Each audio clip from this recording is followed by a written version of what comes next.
It's Red Eye Radio. Gary McNamara and Eric Harley talk about everything from politics to social issues and news of the day. Whether you're up late or you're just starting your day, welcome to the show. From the Uniden America Studios, this is Red Eye Radio. All across America, we are Red Eye Radio. He is Eric Harley, and I'm Gary McNamara. Good morning. Welcome. Well, Eric, in this completely and totally crazy week, I mean, there were so many things that went on so many different topics. Mm-hmm. Sometimes there are things that just stand out. Yeah. Even through all of the, as you would call it, and you said this a couple of years ago, it's like, and I forgot what it was precisely about, but it was where you said, right now the world is 1,000 kids in a gymnasium screaming and yelling. Yeah, basically it was the left. Their response to everything is the equivalent of 1,000 kids in a gymnasium all screaming and yelling at the same time. Well, sometimes something gets even through that. Mm-hmm. This was my favorite story yesterday. Seattle Mayor-elect Katie Wilson, 43 years of age, said now that she has been elected mayor and is earning more money as a result, she no longer needs to ask her parents to help pay her bills.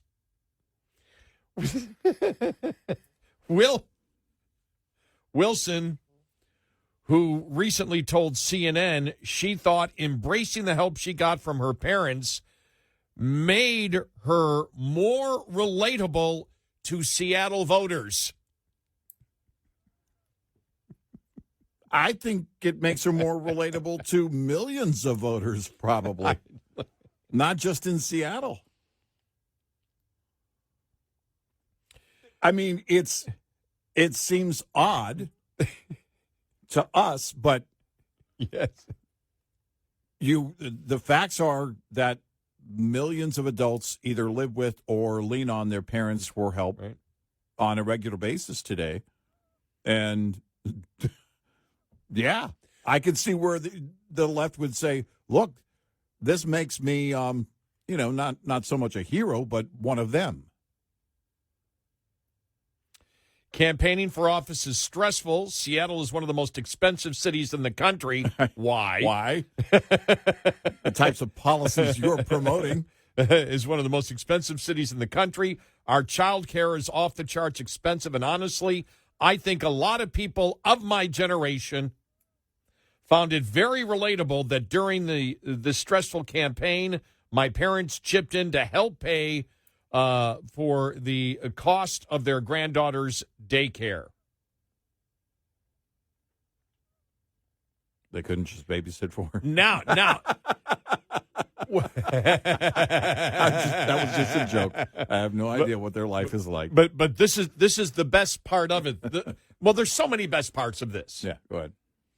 Wilson added that it isn't unusual for parents to help their children with money, but also noted she recognized her privilege. Yeah. All right. Yeah. Oh. So now it's a good thing to elect a mayor who cannot handle their own finances. Mom, can I have money for a bus ticket so I can go vote for her? No. You don't need it. The bus tickets are free. Well, they will be once she's elected. I promise. Oh, my gosh. That was just, I'm more relatable because I can't take care of myself.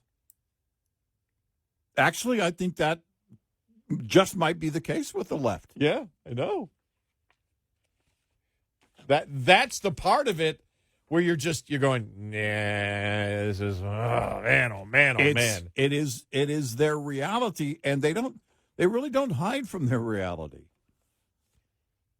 You know, Bill Ackman earlier this week, may I meet you? I'm sorry. Could you not be creepy about it? Apparently he doubled down on it. Oh, no, he did. He did. Doubled down. It was just like... And we got into the psychology behind all that and what's going on with, there are a number of things. First of all, everybody puts their opinions out there all the time. And so you've already gotten. And by the way, the topic was, just make sure people understand that this is about the fact that men don't wish to date women. Right. Well, or we they're afraid to extrapolated date that women. out Right. to what I think is the suppression of the instinct for survival, which has to do with the mating ritual, whatever level of mating ritual that might be, procreation, owning things. We know that, many in this newer generation, especially men, don't care to own things. They don't care to build any kind of wealth along the way. Again, nothing applies to all, but far too many of them don't care about those things because they're not greatly concerned about their own survival long term, which includes the idea of procreating, but you have to also include social media, what it brings to the table. So you can add this story right into that pile very easily because they really don't care. It doesn't matter. They're all doing it. It's the thing to do. We actually saw this in other nations. Japan was one of the nations where you just started seeing more and more generations living under one household. But it's going on right now and has been going on right now to a large degree because of the mentality. It's not just the current lack of affordability, but it's the mentality of, as we've heard from callers, it shouldn't be that way. It shouldn't be that I have to go out and work 2 jobs, or it shouldn't be, I should be able to lean on somebody. If not my parents, then the taxpayer. And we see that over and over and over again, and it is that pathology of dependency. And if that pathology of dependency is to the point where it was always going to get, I don't know if we're at that peak point, but if we are, then of course it would apply to all.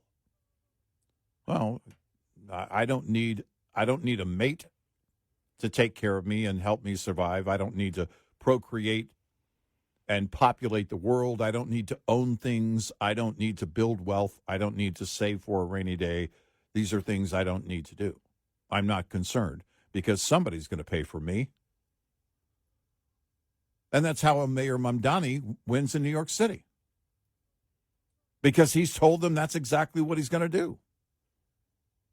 And he's got lots of friends in Albany, the state capital. They're in New York, and they're going to go to work, I'm sure. And Hochul's going to have to back down from her position. And it's going to be let's go Bills all the way, which equates to tax the rich. Yeah, it's not that they it's got nothing to do with the Thursday night game where they lost to a second string quarterback last night. Right. Had nothing to do with Had nothing to do with that. Nothing to do. Want to make that clear. That's it's got right. Nothing to do with that. Right. It has to do with Hochul saying that when the Mamdani people were screaming at her, tax the rich, she thought they were saying, let's go Bills. Yeah. So.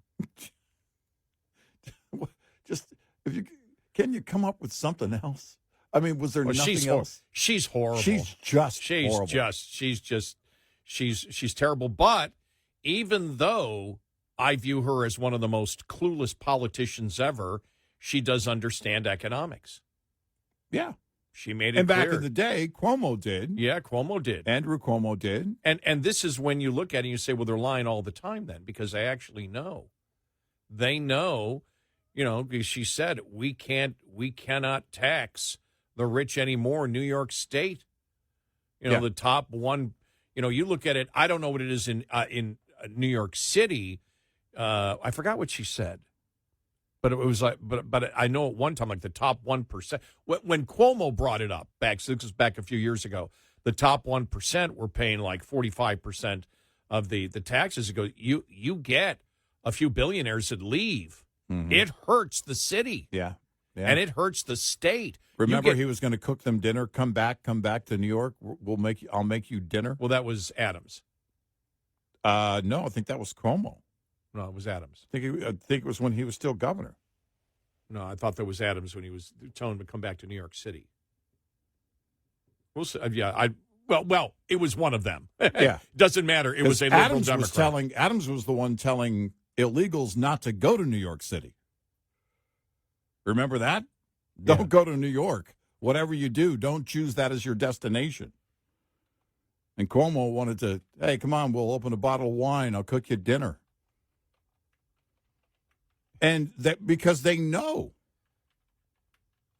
for sure that you cannot, at some point, and what happens, you get a list of billionaires and corporations, not just the billionaires, but the corporations that want to leave. You have no more money. You're going to have to go after the middle class, which is always the way it works. Then they raise taxes on everybody. More importantly, the people, or more directly, the people that can't afford to leave. And that's it. That's where it goes. It's not going to change from there. The math doesn't work in your favor. But it doesn't matter. People who elected Mamdani, people who voted for him, don't care about the math. They don't. Yeah, it was Cuomo because it says de Blasio bashes Cuomo plea for the wealthy to return to New York City. Yeah. Okay. Yeah. All right. He said, I'll cook you dinner. Yeah. And then Adams went on the tour and tried to tell the illegals, don't go to New York City. Frank Sinatra was a liar. And that's why he only what did he get? Ended up with 5%, 6% of the vote, 4%, right? Whatever it was. It was like, well, I knew about a year into his term, Adams wasn't going to be a second-term mayor. That wasn't going to happen. But I think the most fascinating thing I'm looking forward to in the next year is to see, because now, the media's pounding on Mamdani, saying, you keep saying it's not going to happen. Where are you going to get the money? Well, it doesn't matter whether we get the money. We're going to go ahead with the blank. But you got to get the money. You got to get the money. Right. So it's going to be interesting to see what happens, because it's one thing. It's one thing to say we're going to tax the New York City billionaires. Mm-hmm. It's one thing to say that. It's another thing to say we're going to really increase the corporate tax rate in all of New York State to pay for what New York City wants. I grew up in Western New York, so I know. And as being a talk show host for a decade in Western New York, I know the way the public feels outside of New York City. And this has been going on for a half a century. Mm-hmm. Where folks in whether it's Buffalo, Rochester, Syracuse, Albany, Binghamton, all the different rural areas outside of those cities and even inside the city don't want to be paying the tab for New York City, and they already believe they don't get the representation because the population center is in New York City. Right. And so to sit there and say that, and as we've said before, this is where if you're a Democrat voter, you're a complete fool if you want a massive increase in corporate taxes, because it's passed on. Yeah. It's passed on to the consumer, and it hurts. It's a stealth tax that hurts the poor the most. Yep. But Democrats love it. Democrats love the fact that they can pretend and lie to you and say we're going after the rich, and you Democrat voters are such big suckers. You're taxing yourself and still saying, I'm doing the right thing because we're taxing those billionaire corporations, those multi-billion-dollar corporations. They're being taxed, and they're taxing you. And Democrats go, the people that vote for us are the biggest idiots that you could possibly imagine. Well, 42% of that city wanted a soda cup size ban. Right. We don't know how to take care of our life. Mommy and Daddy don't want to pay for sugary sodas for me. Mom! That's and there's your reality. There's you if you again throw a young guy in a suit and have him talk real fast and have him say the same things that have failed over and over again, it doesn't matter. It's a new generation. They have no idea. They're clueless. Yeah. We're going to get it for free. Yep. Free bus rides. Everybody, free bus rides. Oh, by the way, hand over your Freedom Card. You won't be needing that. Well, that's the thing. It's to the point where now, whether it's the mayor of Seattle, I think this is the really interesting thing, the mayor of Seattle, or with the soda cup, ban size way back then, where 42% of New Yorkers thought it was a great idea. Now they're admitting we can't take care of ourselves. We have no interest in taking care of ourselves. Right. Please take care of me. Right. The government's going to take care of all of us. Yeah. I won't have to worry about rent, a car payment. I won't have to worry about any of it. The government's going to do everything. Don't worry, Mom and Dad. The government's going to bail you out soon.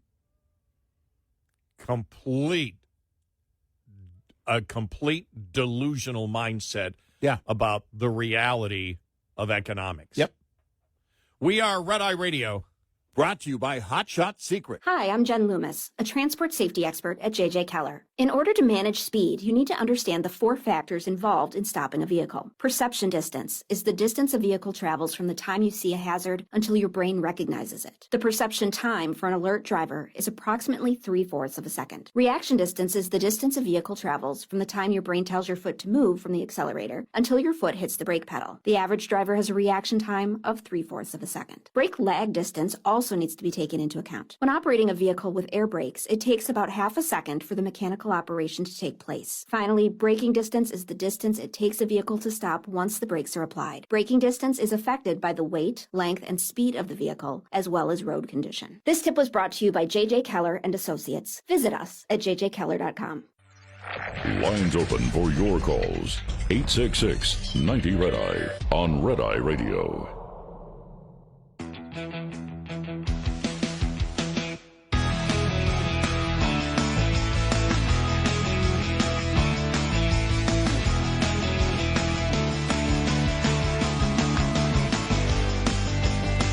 We are Red Eye Radio.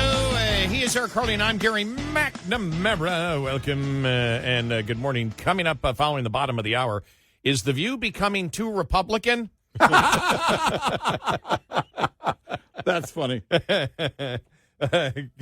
Coming up here, the jobs report that came out yesterday. Here's my question to you, Eric. You and I have worked together for 20 years.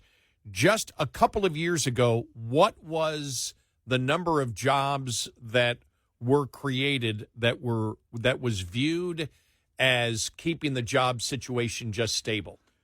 250,000. Correct. If you watched the administration and their surrogates yesterday, over 119,000 jobs, you would have thought that it was a jobs report that 5 years ago showed 500,000. You would have thought it was 1.1 million. Yeah, exactly. I mean, It was just they are worried. They are worried. Republicans are worried. We'll get to that Fox News poll that came out. I didn't check to see Trump on Truth Social yesterday, but I thought he was going to go crazy at Fox because the Fox News poll, which showed that Trump's numbers on foreign policy are through the roof. Yeah, right. Some of the best ever recorded. Yeah. But on the economy, he's losing, as the headline was, losing his core base. And I went, he's going to go nuts over that one. He didn't specifically on that one, but we'll look at these numbers coming up next.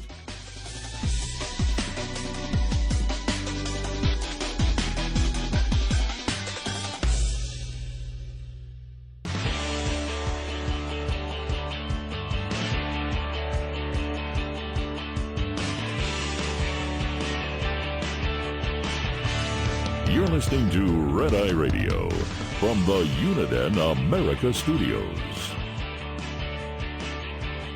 And we are Red Eye Radio. He is Eric Carly, and I'm Gary McNamara.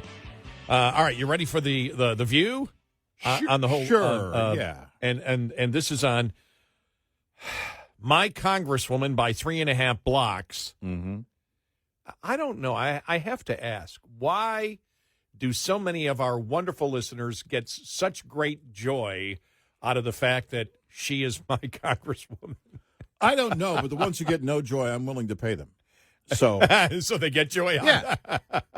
So they just keep it up. I've gotten so much response over the last couple of months.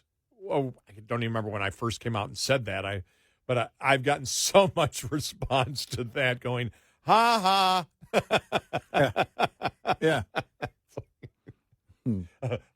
I get more ha ha's on that than the fact that the Bills suck, Yeah. Well, but not as bad as the Cowboys. right. Yeah. But here it is. This is the View yesterday on Jasmine Crockett when she accused, and it came out yesterday that the NRCC didn't take money from Jeffrey Epstein. Mitt Romney did not take it from Jeffrey Epstein, and they go after the View. You know, they're not happy with what Jasmine Crockett did. Here we go. Both sides of the aisle are hurling accusations about ties with Epstein. Congresswoman Jasmine Crockett had to walk back false claims against some Republicans. Even she is involved here. And House Oversight Committee Chairman pointed the finger at Democrats. She is the chairman. Mm-hmm. Folks who also took money from somebody named Jeffrey Epstein, as I had my team dig in very quickly. Mitt Romney, the NRCC. Lee Zeldin. My team, what they did is they Googled, and that is specifically why I said a Jeffrey Epstein. Unlike Republicans, I at least don't go out and just tell lies. Because it was not the same one, that's fine. But when Lee Zeldin had something to say, all he had to say was it was a different Jeffrey Epstein. He admitted that he did receive donations from a Jeffrey Epstein, so at least I wasn't trying to mislead people. Okay, it is also false that Mitt Romney and the NRCC took money. What's the NRCC? The National Republican Congressional Committee. Okay. And she named Lee Zeldin, who also did not take So it's not true that they took money from Jeffrey Epstein? Yeah. So is this... It was a different Jeffrey Epstein. Okay, yeah, it's a different... It's so confusing but Joy, and annoying. This is why people get so frustrated with politicians. Yeah. Something horrible was done. We all agree on that. Epstein engaged in horrific crimes. Yeah. But people care more about, well, my team didn't do it, your team did. Yeah. And why is this a political issue? Exactly. It's also sex abuse of children. When she said, my team looked into this quickly, when you're going to throw out an accusation that big, which we all know this case is that big, just own it, say it was a mistake, and move on, because to then try to say, well, they lie and we don't lie, again, it's the distrust in Congress and our politicians. But the bottom line is, and you've said this before, it's not, Sarah, it's this not is political. not a partisan issue. This is not a right, but I'm speaking purely to don't sling an accusation out on the congressional floor and not dial it back quickly, abruptly say, I got it wrong, and move on, because it isn't political. It's criminal. Everything is political. Can we please stop this? Everything is political. It involves politicians. So, of course, it's political. Where did this ever come from? That's the stupidest thing. But let's get to the part that's important. They didn't spin it as a positive for Democrats. So there was some improvement, but I didn't notice. Maybe the reason is Whoopi wasn't there. Oh. Yeah. All right. So they got the more reasonable Joy Behar to lead the discussion. Yeah. So the question is, do they get a legal note? Look, you're not spinning it enough in the Democrats' favor. But you and I have talked about this for such a long time where they go, it shouldn't be political. It shouldn't be political. When it involves politicians, it's always political. It's like, it's the obvious. We live in a nation where you can state the dumbest things and get away with it and go, oh, okay, yeah, you're right. It's not. Of course it's political. Yeah. Everything's political when it involves, politicians. And, of course, in a horrible scandal that involves sex trafficking, pedophiles, and the elite being involved in it, if you don't think that's going to be political in a show which is constantly political, The View, right, and constantly trying to spin things in the Democrat favor, let's just stop being dumb. That's my thing. Stop being dumb. Yeah, can we start there? Yeah, that's all. We don't expect much. Just stop being done. Here's Lee Zeldin on what he had to say. Here we go. So the reason why Jasmine Crockett would go to the floor in the first place and be lying is because she's done it a lot in the past and they get away with it. So the thought is you take the cheap shot. There's not going to be any pushback, and it's a free hit on the right to change the narrative. The problem is that you better come at us with facts and truth, or you're going to end up regretting it. In this case, they say there's no picture of the donor, Jeffrey Epstein. Well, that's true on FEC.gov, but what it does say for occupation is that this person was a physician. What it does say is the date of the donation, and date of donation was after that other Jeffrey Epstein was already dead. Now, why would Jasmine Crockett go on CNN and what happened last night? Well, that's just about doubling down on stupid. That was a word salad that makes Kamala Harris sound like William Shakespeare. What happened on that CNN appearance was just an embarrassment in trying to clean up something where everybody knows common sense is that you're just supposed to own up to it. You made a mistake. You got called out for it. She didn't expect to get called out for it. But again, if you're coming at us, you better come at us with truth and facts, because we're going to push back. By the way, don't say she made a mistake. He just said she made a mistake. That's not a mistake. No, that's deliberate. Right, it's deliberate. Don't hurt your own cause, Mr. Zeldin. Right. It's like it's not a mistake. Right. Say, I was wrong. Not I got it wrong. I was wrong to do that. What I did deliberately, and then move on.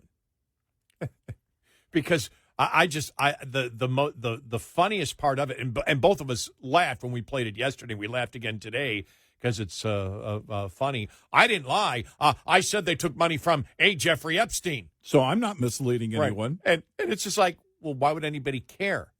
That tells me you went out of your way. You lied. You went out of your way to imply this is, and then if you listen to the audio cut we just played, they come back and Joy Behar is like, well, did they or did they not take it from Jeffrey Epstein? Oh, it wasn't that Jeffrey Epstein. That's what Jasmine Crockett was counting on. She was counting on people to not do their homework. She did it deliberately to make people think that they took money from that Jeffrey Epstein. Right. I mean, that was the whole And then her purpose clause of of deniability, was basically the word A in front of Jeffrey Epstein. Oh, no, I said Jeff. Well, it tells me you planned it then. But why would you? You did that deliberately. If you knew it wasn't the Jeffrey Epstein or didn't know it, why did you bring it up? Right. Who cares if they received a donation from a man who has the same name? Right. No, it was deliberate. But was not a criminal. It was all planned. Right. And she wanted to bring in plausible deniability for herself by using the word A. So she could go, oh, no. See, I said a Jeffrey Epstein. I didn't say that Jeffrey Epstein, which tells me that right there is all I need to know. You're proving to me you did it deliberately to mislead people and have them think that it was that Jeffrey Epstein. Just amazing. That was just it's. But they're children. But Lee Zeldin is right. I mean, she knows. Democrats know that they can lie and they don't get really called out for it. But right. This was so blatant that she did. Right. Yeah, it was bad. Yeah, that was really. It was beyond childish. When you cannot get the View support, and that's why we play it. When you can't get the View, that is insane in their liberalism. Mm-hmm. You know you have a problem. Yep. Yeah, they can't win.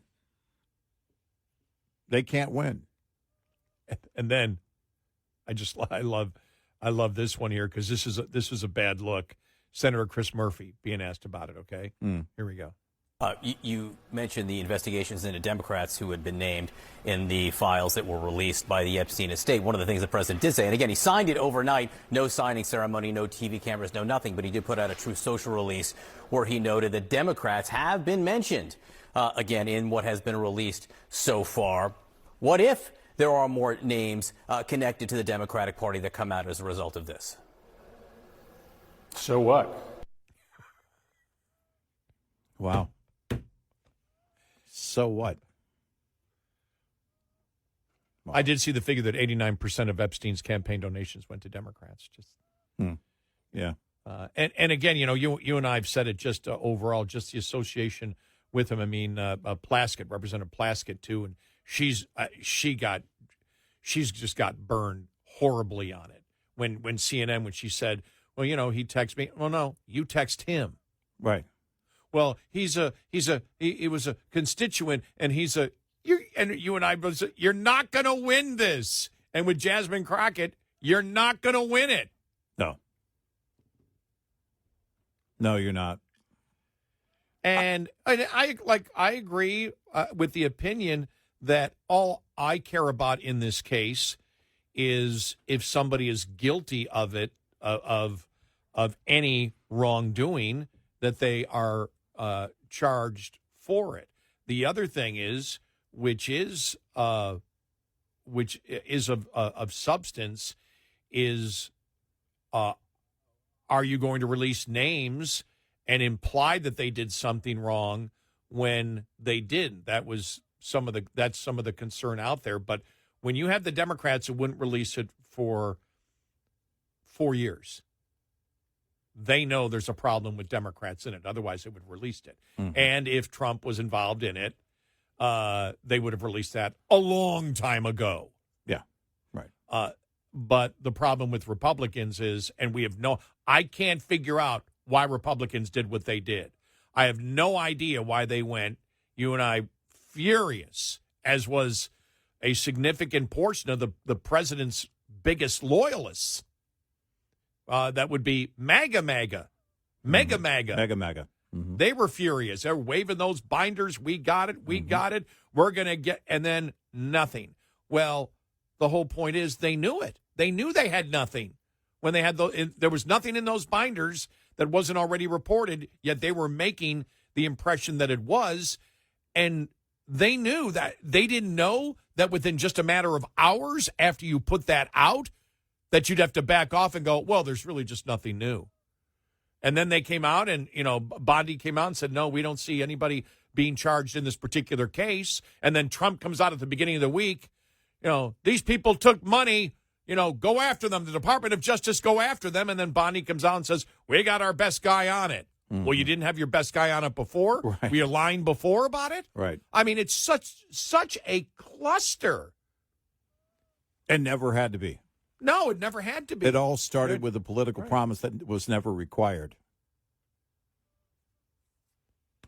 Just amazing. You shake your head. Well, I don't know, again, many people that are involved in this entire situation are very sophisticated politically. How do you not see the cluster? How is it that you don't see how bad this is? And yet it keeps going in that same direction. It's like they just don't want to let it go when it's not working and only getting worse. I can't tell you. We are Red Eye Radio. We'll be right back with more Red Eye Radio with Eric Harley and Gary McNamara.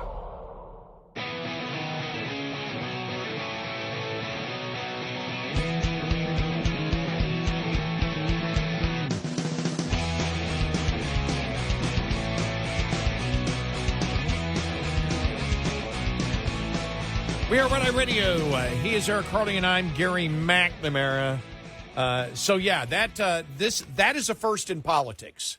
That is a first in politics that the new socialist mayor-elect in Seattle says that she's embracing that she had to depend on her parents to pay her bills because it makes her more relatable to liberals in Seattle. I think today it works. When the Obamas went into the White House and said, we still have college loans, everyone was like, really? That didn't work back then. But I think today there are a number of liberals that look at it and go, oh, yeah, I can relate to that person. Yeah, but Michelle's a victim. I heard her say it this week that, she's a victim. Yeah, but she has been since day one. Yeah.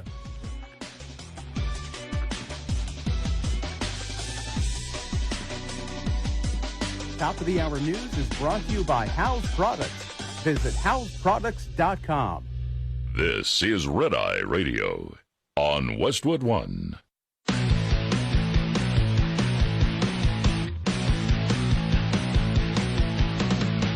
Now, it's Red Eye Radio.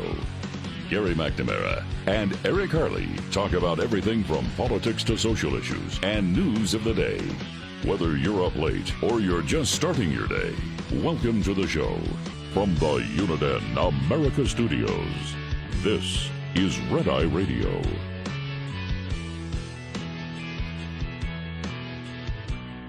All across America, we are Red Eye Radio. He is Eric Harley, and I'm Gary McNamara. Good morning. Thank you for being here this morning. Well, this is the week. I mean, now that we're to Friday, this was the week when Republicans finally realized prices matter. Yeah. This was the week. If there was ever a week, and it's something that we've been harping on for the longest time, and frankly are amazed. We have been amazed from the very beginning, especially after the lesson that was learned during the Biden administration, that you don't ignore prices. And the other thing is you don't, as I saw somebody use it the other day. They used the line from an outlaw Josie Wales, don't pee on my back and tell me it's raining. Right. And as the principal from Animal House told the one actor, I can't think of his name, John Vernon. Yeah, that was the actor. And it's where when something is self-evident to people, don't tell them that it's not happening. Right. Don't tell them everything's great when they know and feel it every day that it is not. Right. I was amazed that the Republicans and the Trump administration seemed to be completely clueless and oblivious to what had happened in the Biden administration, and they learned no lesson out of it at all.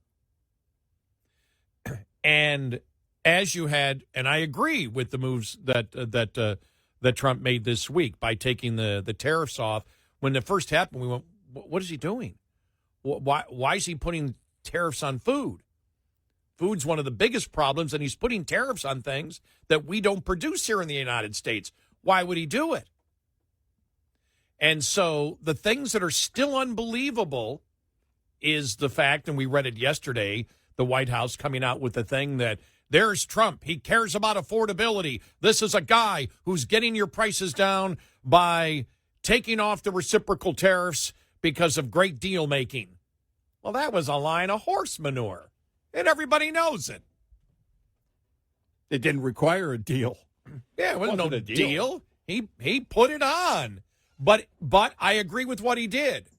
I don't agree with, again, I don't agree with the administration promoting something that is the kind of thing that will lose you an election next year. Right. I want Republicans to stay in power. I voted for Trump 3 times. Because I voted for him doesn't mean I can't look at the mistakes that any administration makes. I don't vote for Democrats. I can tell you what mistakes they make. I can tell you what mistakes the Trump administration has made. And that's horrible because that is the point of getting to gaslighting. It's almost as if the Trump administration learned nothing, absolutely nothing from the Biden administration because they did the exact same thing. Something that's self-evident to the American people. And even his core base. I looked, he didn't go nuts over the Fox. You saw the Fox poll. Yeah. That came out. No, I was expecting an immediate reaction. I thought he would go crazy because the poll actually said Trump losing on the economy with his core supporters. Mm-hmm. And I went, whoa. Yeah. And I went, I expected him to blow up over that. And maybe that's why, again, he has been, and as I've said this, we've said it from the very beginning, Trump is his worst enemy because of the words that he uses. Yeah. And he did it again this week on a couple of Well, things. and he made him, instead of making the Democrats, who look like idiots, the center of attention, he put the center of attention right back at him. And are their internals already showing that? Something I asked last week. Do the internals at the White House or with the Republican Party or wherever show that's the case, that he's losing his base on affordability?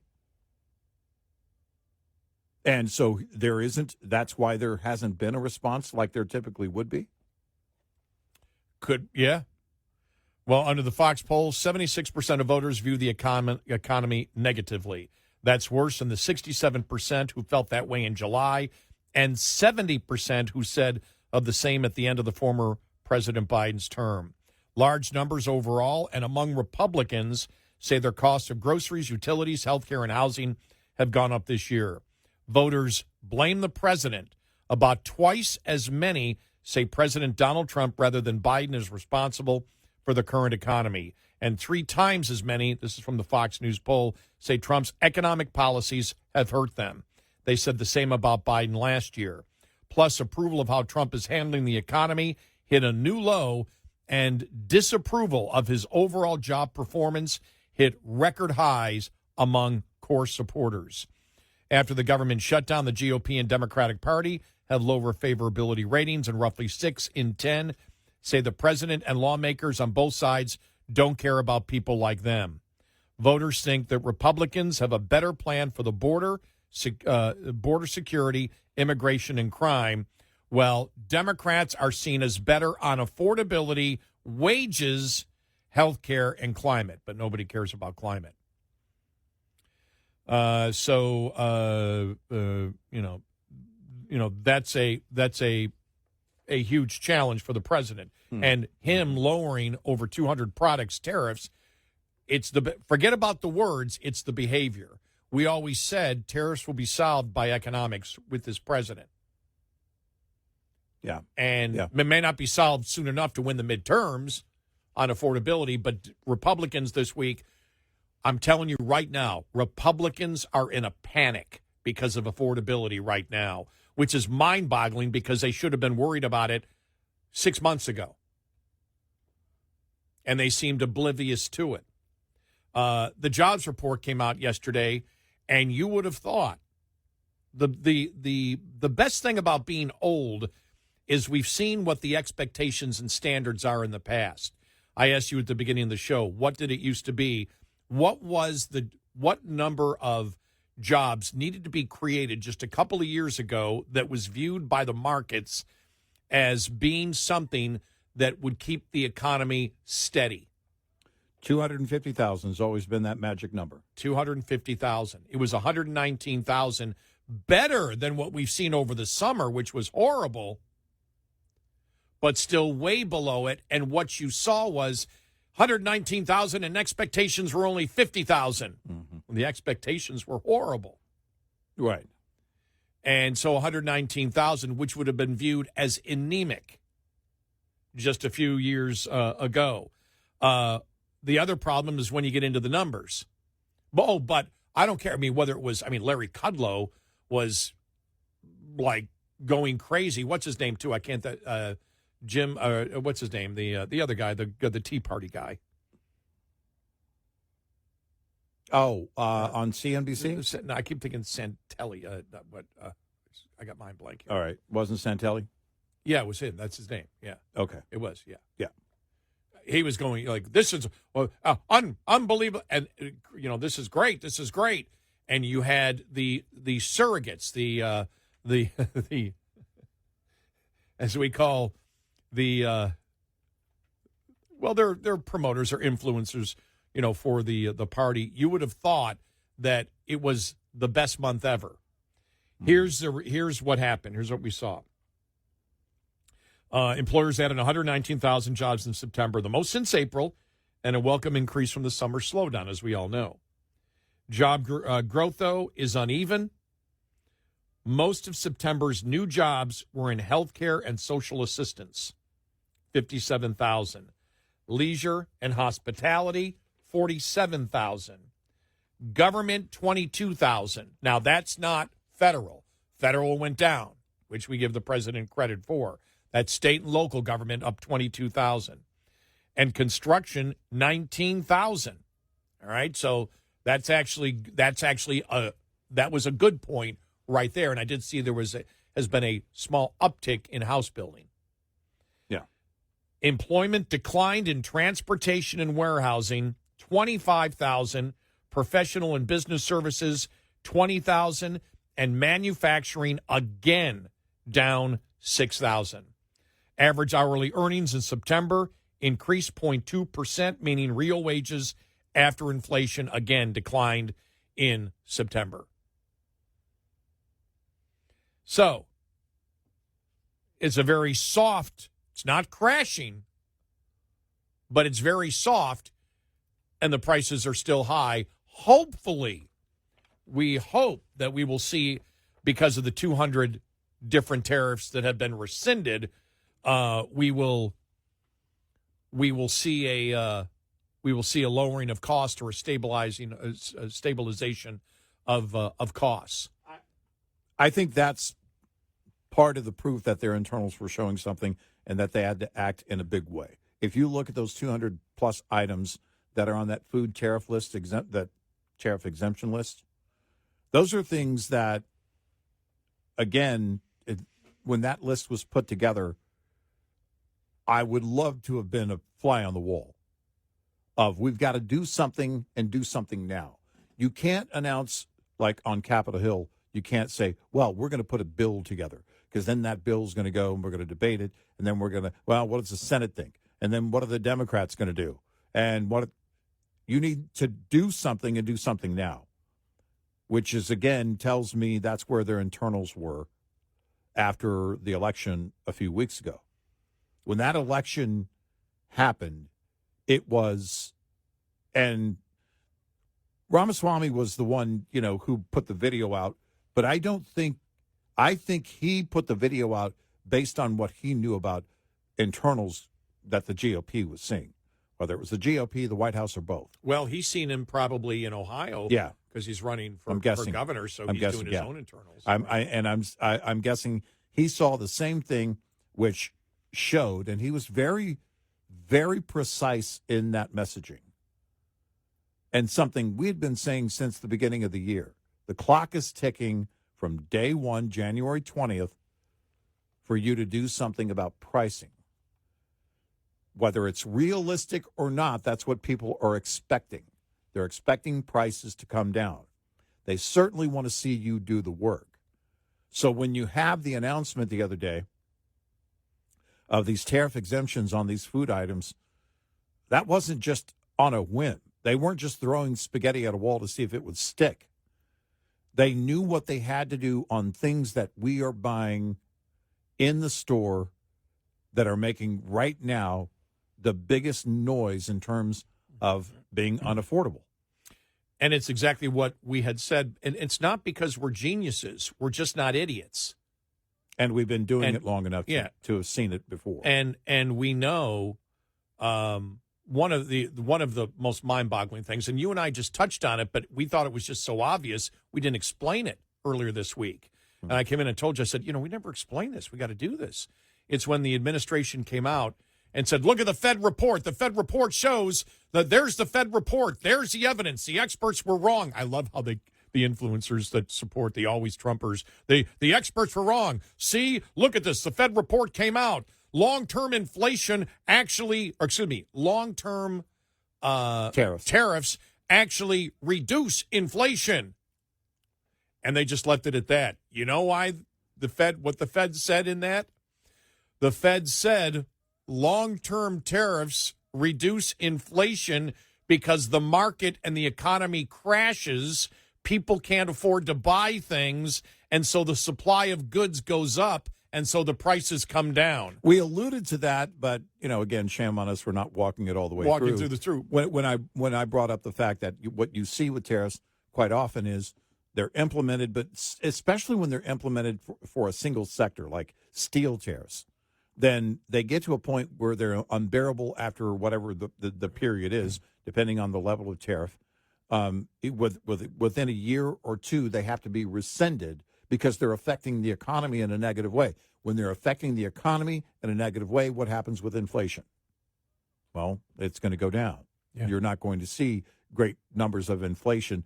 And so it's further proof, is what they were in the report showing, that it actually impacts the economy negatively. Right. And so you're not seeing that kind of inflation. Which, again, when you have, don't BS. And there's a significant portion of Republicans that wanted to be BS'd by this, to the point where they said, oh, no. So if we make products more expensive, it will make people buy more, and it will increase the economy, when you know that when you do anything along the chain, whether it's minimum wage, whatever you do, as we've always said, you're going to have multi-prong effects, one or a combination of all of them, which would be higher prices, layoffs, and a lower economic growth. Mm-hmm.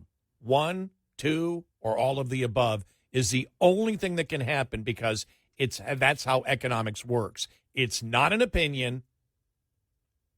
It's reality. Yeah. It's what happens. Right. And so when that came out in the beginning of the week, I just shook my head going, oh, my God. Yes, and the influencers were just going crazy on social media. Oh, it was everywhere. Yeah. The experts were wrong. The experts were wrong. See, inflation goes down when you put tariffs on. Long term, yeah, because the economy crashes. Right. And which means there's more of a supply of the goods and services because people can't afford to buy them. And you're trying to sell me that that's a good thing? But Republicans are worried now about the midterms. They're really worried, and it's all on affordability. The White House is worried. And it's all self-inflicted. The White House is worried. Those food exemptions on the tariffs? Yep. That's proof. We are Red Eye Radio. This morning's USDA Farm Report is brought to you by House Products.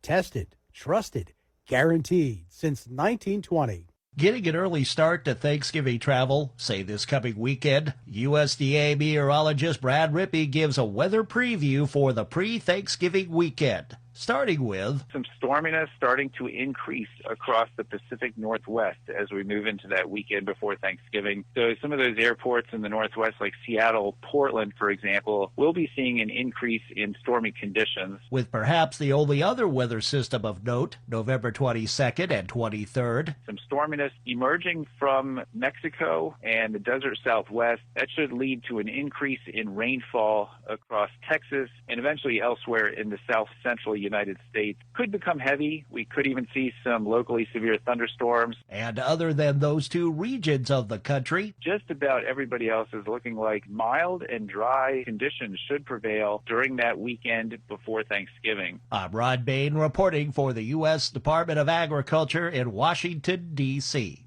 This report brought to you by Cenex Fuels and Lubes. Coming up, more with Gary McNamara and Eric Harley. It's Red Eye Radio.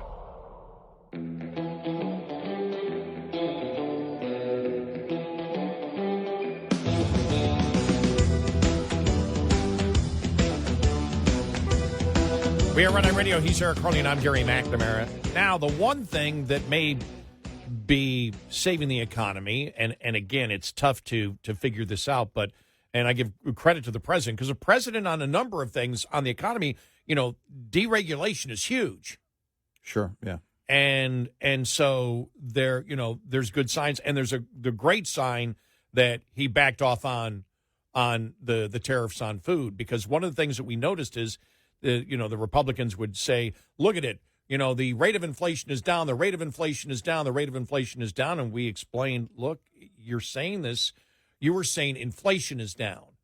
Right. And then we said, no, you've got to say the rate of inflation is down because you're telling people that people are getting the message when they hear inflation is down that prices are coming down.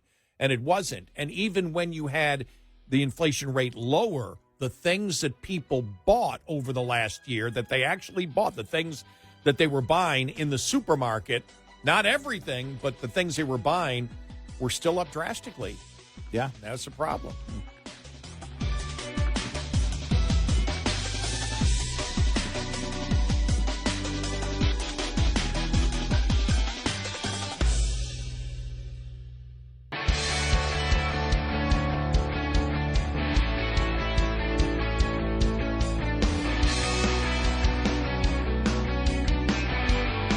Catch Red Eye Radio live every night on the Red Eye Radio app. Available in the App Store. Red Eye Radio. And he is Eric Carly, and I'm Gary McNamara. Welcome and good morning. Thanks so much for being here this morning. So I got my hair cut yesterday. Yeah. All right. So, and I go to that place called Sports Clips. Right. Catalina cuts my hair, and she's great. She's been cutting it for about 3 years now. All right. But, they do the whole sports clips, thing, and they've got, the TV, and it's all sports, but it's really not sports because there's no sports on when you go in there. Right. And I'm in there always about 10 o'clock in the morning. Right. And so I got to deal with Stephen A. Smith again. Mm-hmm. And one thing that I've noticed, we get serious, but we laugh a lot. We smile a lot, right? We joke a lot. Mm-hmm. And I forgot what the show is that he's on, but they were at Bethune-Cookman College in Daytona Beach. Man, I pity those poor students who had to sit through that. There are a few people that do. But there are so many people. There's no smiling anymore. Everybody is angry in sports. Yeah. And I've noticed this over the last couple of years. I'm like, it's sports. It's people playing games. Mm-hmm. And there is this incredible anger and people screaming at each other. It's sports. Not that you can't have fun, screaming it, but you look at they're scowling. They're all, even Stephen A. Smith is scowling and like, it's sports. Yeah. Nobody smiles. No, there's not a lot of laughter. Now, I will admit, I've seen, the NFL show in the morning, and they're always laughing and doing stuff. Not that it isn't there. And I've seen, Mike Goldberg, for example, and he'll smile and he'll laugh. Ryan Fitzpatrick on Thursday Night Football, the former journeyman quarterback, he brings a joy to sports. Even Howard Cosell used to bring a joy to sports, because he would be sarcastic, he'd be kidding, with the athletes and all that. Sometimes it got him in trouble because you got too jovial. But I actually think of even though I might have disagreed with him on the majority of his politics, I used to love Bill Walton. Bill Walton brought an excitement. You could see when he talked about sports how much he enjoyed playing basketball, and when he talks about even when he played with the Celtics and got to play with Larry Bird, and he was really only a substitute, but you could see it, the enjoyment, the excitement that he got, the memories that he got. But all of a sudden I realized all these, and I'll say this, I don't really, any of the women that are covering sports, I don't see them as angry as the men, but the men seem to be furious. And they may not even be speaking about their home team because I don't even know what their home teams are. They're just talking sports in general. And they're living and they're screaming at each other. And I'm thinking to myself, maybe Sports Clip, you want to change to something else. I don't know. The Comedy Channel. Comedy Clip. Yeah. Have people come in and just have comedy people on. And it was just something that hit me yesterday as I was waiting to get my haircut, and realized, and I asked her, the Catalina who cuts my hair, I said, does it bother you? Do you pay attention? She goes, no, I've just tuned it right out. Well, even the late Bob Uecker. Oh would involve. There was a with him, with Harry Carey, there was a sense of comedy. Yes, in everything. Yeah, You know, Yeah. they're just Euchre and just his delivery. You know, would just sounded like he was enjoying life and not taking things too seriously. And I've noticed this even about a lot of local podcast, you know, from local media. Yeah. Where I was like, nobody smiles anymore. What is it? Right. It's sports, for God's sakes. Well, that's it. I mean, So we're talking. it was always the atmosphere of fun. The late Norm Macdonald talked about. I think it was on with Letterman, talked about being friends with Euchre. And he was sitting there one time at a game with him, you know, and they just got into a conversation about John Fogerty. You know, and Euchre said, "Hey, Norm, you like that rock and roll? You know, how about that John Fogerty fella?" You know, and he just had that kind of everyday guy that could have been your neighbor, but also was kind of over the top and a real showman. There's a YouTube clip of Harry Carey with Roy Firestone, an interview. You know, and they're just going through the career thing, and then what do you think of baseball today and all this, and you know, he made this comment which I think was a joke, and I can't remember how Firestone actually reacted to it. I think he laughed or smiled because I'm positive it was a joke. But he goes, you know, players used to they would lose a finger, tape it back on, and keep playing. These days they call in sick for a cold or the flu or leukemia. You know. And he threw leukemia in there. He just throws it in there, and it was such a Harry moment, you know, Carey moment that you just it might have gotten past you because you're thinking, wait a minute, does he really think that, or was it? It was in my mind has always been clearly it was a joke. He meant it, of course, jokingly, but that's the way Harry approached things, and that's the way.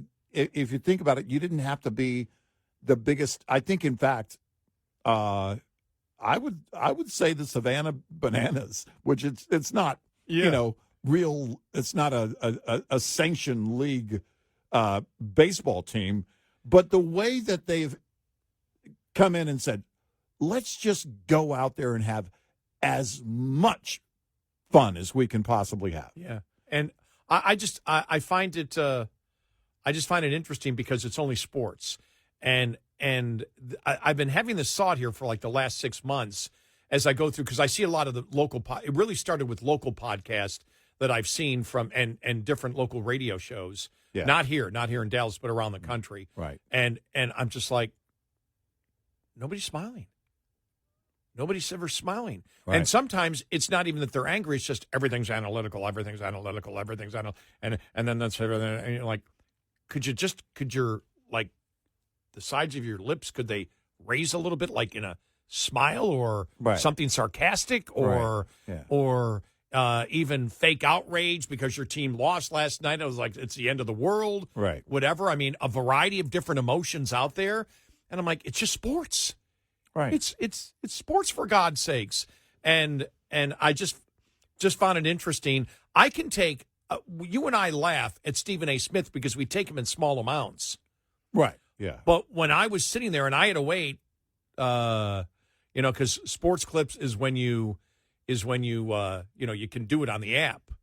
And yeah, I always check in on the app, and then you check in when you show up in the store. Right, and for some reason somebody got in front of me. It might have probably clicked at the same time. When I left the house, it was like 10 minutes. I'm like, oh boy, better get there. When I got there, it was like 35, and I'm like, okay, somebody sneaked in on the queue in front of me, and so I had to sit there and listen to Stephen A. Smith and everybody else that were there, and nobody was smiling.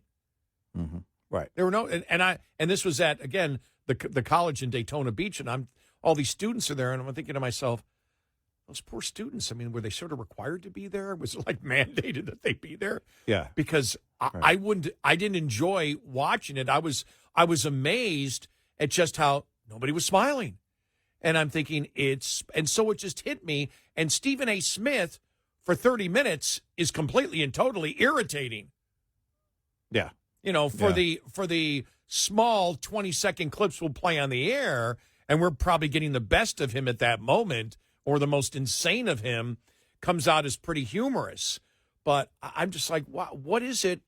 I just find it interesting from a media perspective. It's the first thing that I noticed, and I was a station manager a couple of times over sports departments too, and I wanted people that I would not have put up with. I would have said, you got to smile, you got to laugh, you got to do something. You just can't do this. Your personalities. And I just noticed it yesterday. It just hit me full on when I was getting my hair cut yesterday, when it was, the Take Something show? I don't know. Mm-hmm. But for me, I will say, I always thought that when I got to this age, I'd be retired, sitting in my recliner, and just watching all sports. And it's the complete opposite. I watch fewer sporting events than I've ever watched in my entire life today. My interest in sports is way down from where it was just maybe, 7, 8, 9, 10 years ago. But if I do watch sports, like the Super Bowl has a 7-hour or something like that pregame show, I don't care. Yeah. All I want to do is watch the game and get out. Right. I don't have, 3 hours for a football game is a long time in my day. Yeah. I'm not that's a long chunk of time out of a week. Right. I'm but not to have it all in one little concentration afternoon is I pretty much have told a buddy of mine I would pretty much have to be in the hospital in order to afford that kind of TV time these days. And so, like, when the pregame show comes on 11, I don't care. Yeah, right. I basically know my team. I want them to win. It happened a couple of weeks ago. But even when you look at football, when you look at the networks, Terry Bradshaw, you'd always be laughing.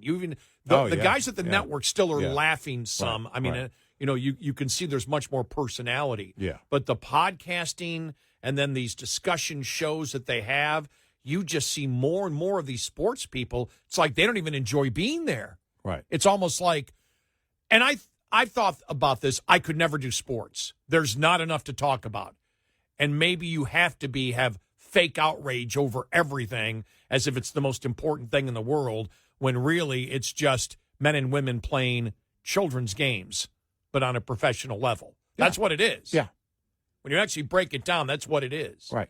It's like I had to learn that when I got so angry at my golf game, how stupid it was. Mm-hmm. In everything in my life that I have done, I'm enraged. I have the rage of a serial killer directed at myself because I can't hit a damn ball with a stick, which is meaningless. Right. And I'm like, wow, if I hadn't straightened myself out, would I be a Stephen A. Smith, or these people just screaming as if sports is life and death? It went from the point of being with sports, like the local commentator obviously has to be upset when the local team loses, right? Yeah. You got to go in, and then you got to give your take on it. Here's what I think they should do, whatever. Then it went from that to everybody's doing it wrong, and you need to listen to me because here's what needs to happen in order for these teams or that team or all the teams to start doing better, or whatever it is. It became, the bullhorn effect, really. And we see this in the political arena quite often. People who carry the big bullhorn, tomorrow you got to have a bigger, louder bullhorn. I mean, it's, I can imagine Stephen A. Smith if he went caroling. La la la la la, la la la la la. It's like, yeah, okay. And the hell with you. Yeah, it's okay in short spurts. Yeah. But when I go to sports clips, I just kind of have to tune it out. I'm grateful that my left ear is almost deaf. See, I'd make it very I make it simple when I talk about sports. Like last night, the Bills lost to a second-string quarterback. They suck. All right, let's move on to the next thing. There you go. Yeah. We are. Life goes on. We are Red Eye Radio. Get in touch with Red Eye Radio, toll free at 866-90-RED-EYE.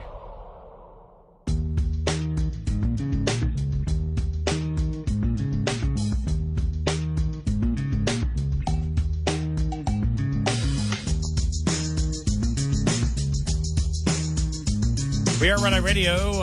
He's Eric Hurley, and I'm Gary McNamara. Did you just give me some breaking news a little while ago? Yeah.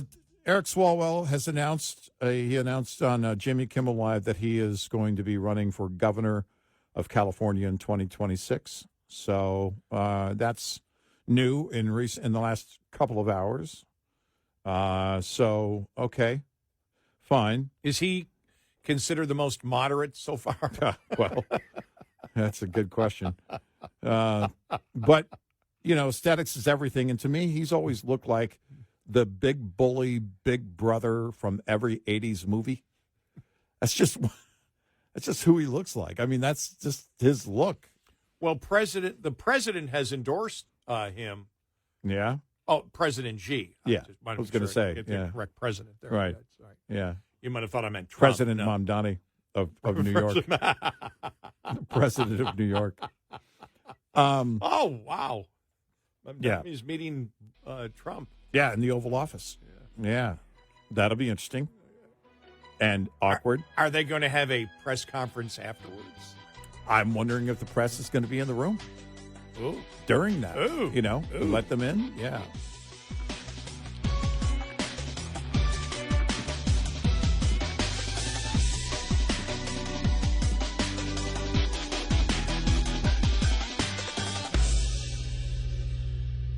This is Red Eye Radio on Westwood One.